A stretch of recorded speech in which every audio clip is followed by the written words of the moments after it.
அதிசயம் செய்யும் தேவன் நம் அருகினில் இருப்பதனால் பேய்களும் ஓடிடும் நோய்களும் விலகிடும் அவர் நம்முள் வாழ்வதனால் பேய்களும் ஓடிடும் நோய்களும் விலகிடும் அவர் நம்முள் வாழ்வதனால்.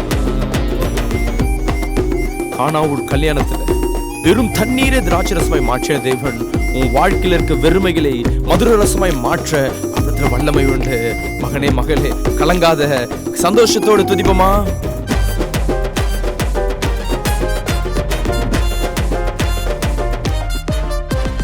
கானாவூர் திருமண பந்தியிலே தண்ணீரும் ரசமாய் மாறியதே. கானாவூர் திருமண பந்தியிலே தண்ணீரும் ரசமாய் மாறியதே. அதிசயங்க இது அதிசயங்க, அற்புதமான அதிசயங்க. அதிசயங்க இது அதிசயங்க, அற்புதமான அதிசயங்க.